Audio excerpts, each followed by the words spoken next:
좋은 아침입니다. 골로새서 4장 2절에서 6절 말씀 보도록 하겠습니다. 2절 기도를 계속하고 기도에 감사함으로 깨어 있으라. 3절 또한 우리를 위하여 기도하되 하나님이 전도할 문을 우리에게 열어주사 그리스도의 비밀을 말하게 하시기를 구하라. 내가 이 일 때문에 매임을 당하였노라. 4절 그리하면 내가 마땅히 할 말로서 이 비밀을 나타내리라. 자, 바울은 이제 골로새 성도들에게 몇 가지 당부를 하고 있습니다. 먼저 기도에 대한 당부인데요. 기도를 계속하라고 권면하고 있는 것입니다. 이 기도를 계속하고 기도에 감사함으로 깨어 있으라, 이게 원어적 순으로 보면 기도를 계속하라, 기도에 깨어 있으라, 감사함으로 이렇게 돼 있다고 말씀드렸죠. 기도를 계속하려고 하면 기도를 계속하라, 감사함으로, 기도에 깨어 있으라, 감사함으로, 이 말이 정말 그러합니다. 여러분, 정말 우리가 깨어 있어 기도하기 위해서는요, 끈질기게 또 지속적으로 매달리기 위해서는 감사함이 있어야지만 계속 할 수 있습니다. 우리가 앞에서도 보았다시피 그리스도의 평강이 우리를 주장하기 위해서도 감사함이 있어야 하고요, 기도를 끈질기게 하고 기도에 깨어 있기 위해서도, 정신을 차리기 위해서도 감사함이 있어야 된다, 이렇게 이야기하고 있습니다. 우리 감사함으로 계속 기도하고 감사함으로 그리스도의 평강이 우리를 주관하는 삶을 살기를 주의 이름으로 축복합니다. 특별히 깨어서 기도해야 될 중요한 제목 하나를, 중보의 제목 하나를 3절 4절에서 부탁하고 있는데요. 그것은 무엇이냐고 하면 바울의 그 복음 사역을 위한 중보였습니다. 여러분, 사실 바울이 지금 감옥에 투옥되어 있습니다. 감옥에 투옥되어 있다는 것은 바울이 할 수 있는 일이 많이 없다는 뜻이기도 하고요. 또 한 가지, 어쨌든 감옥에 갇혔다는 것은 비방하고 이렇게 유언비어를 퍼뜨리기에 너무 좋은 것이지 않습니까? 아주 흉악한 죄인이다, 이제 너희들 끝났다, 이런 말 들을 수 있는 그런 상황이지 않습니까? 아무것도 할 수 없고, 게다가 부정적인 거짓말들은 많이 늘어날 수 있는 상황 가운데 바울이 놓여 있었기 때문에 아무래도 성도들도 많이 의기소침했을 것입니다. 그런데 바울은 이야기합니다. 이런 상황 속에서도 복음은 더 능력 있게 증거되어질 수 있으니 하나님께서 전도의 문을 이 상황 속에서도 열어달라고 기도해달라, 이렇게 부탁을 하고 있습니다. 복음 전도의 문을 열어주시고 그리스도의 비밀을 담대하게 전파할 수 있도록 우리를 위해 기도해 주십시오, 이렇게 부탁하고 있는 것입니다.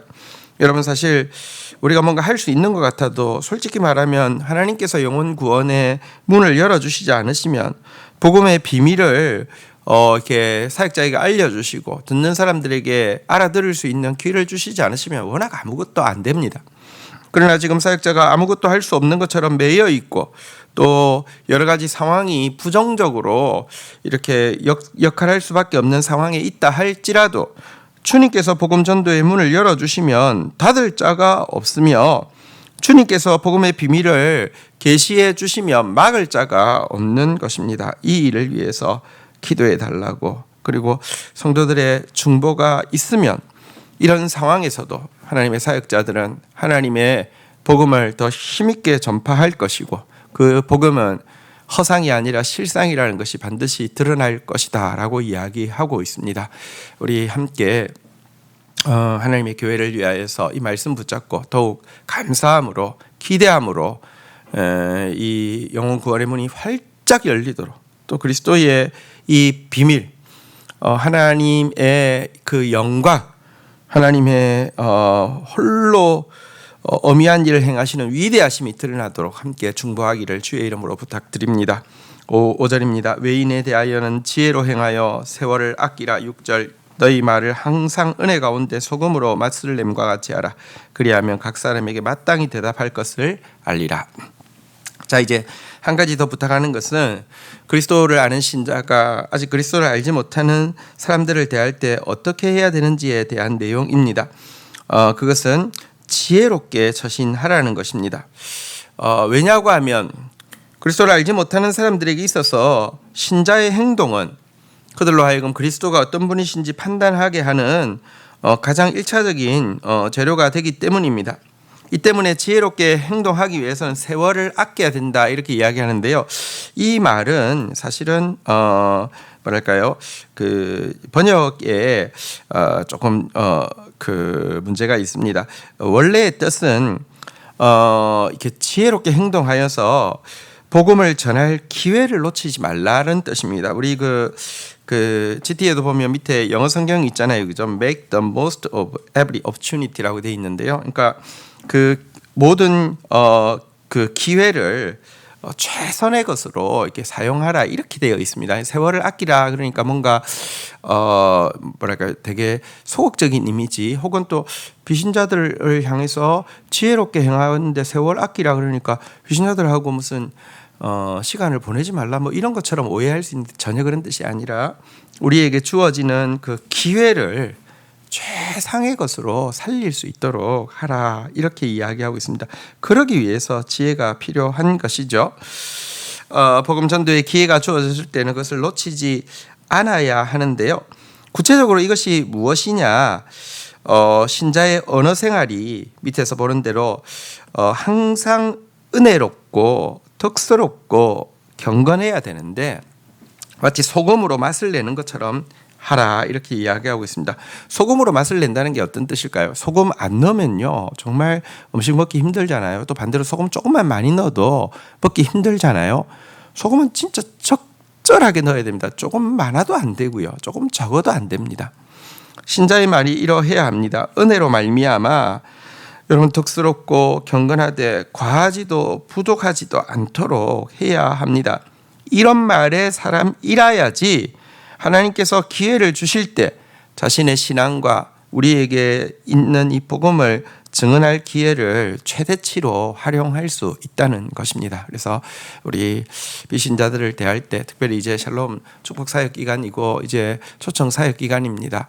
영혼들을 대할 때 정말 지혜롭게 그리고 기회를 최상의 것으로 만들기 위해서 우리의 언어가 그들에게 그리스도의 복음이 들어갈 수 있는 통로, 그리스도의 복음 앞으로 초청할 수 있는 통로로 잘 사용될 수 있기를 주의 이름으로 축원드립니다. 주신 말씀 붙잡고 기도하며 나가도록 하겠습니다.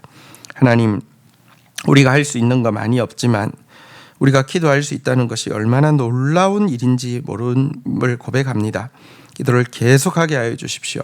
기도에 깨어있게 하여 주시옵소서. 이 일을 위하여서 감사함이 넘치게 하여 주시옵소서. 바울이 지금 개인적인 상황을 보면 아무것도 할 수가 없고 또 여러 가지 그 대적들이 만들어내는 거짓 소문들을 보며 마음이 낙담될 수밖에 없지만 그럼에도 불구하고 자기의 상황이나 대적들을 크게 보는 것이 아니라 하나님을 크게 보고 감사함으로 기도하고 있고 또 감사함으로 기도하라고 권면하고 있는 모습도 보게 됩니다. 하나님, 감사로 기도의 분량을 채우는 우리의 일들을 감당할 수 있도록 도와주시옵소서. 특별히 하나님, 우리의 중보가 복음 사역자들이 정말 하나님께서 열어두신 문을 통하여서 하나님의 그리스도의 비밀을 담대하게 전하는 이 일을 감당할 수 있도록 중보가 필요한데 하나님, 온 교회가 또 교회 사역을 위하여서 또 교회 말씀 사역을 위하여서 교회 사역자를 위하여서 기도하는 가운데 하나님, 정말 그리스도의 놀라우신 비밀을 믿음으로 담대히 선포하며 결국 영혼 구원의 문이 활짝 열리는 기적을 볼 수 있도록 주여 역사하여 주시옵소서. 주여 역사하여 주시옵소서. 우리에게 맡겨주신 외인들이 있습니다. 하나님, 지혜롭게 그분들을 대하게 하여 주셔서 하나님, 우리의 만남의 시간들이 정말 그분들에게 복음을 전할 최선의 기회로 잘 선용할 수 있도록 도와주시고 이를 위하여서 우리의 입술을 은혜롭게 하시고 특서롭게 하시고 경건하게 하여 주시고 소금으로 맛을 냄과 같이 과하지도 부족하지도 않게 하여 주시사 정말 그들의 복음 앞으로 하나님 이끌어오기에 부족함이 없도록 우리를 사용하여 주시옵소서. 감사합니다. 예수 그리스도의 이름으로 기도 올립니다. 아멘.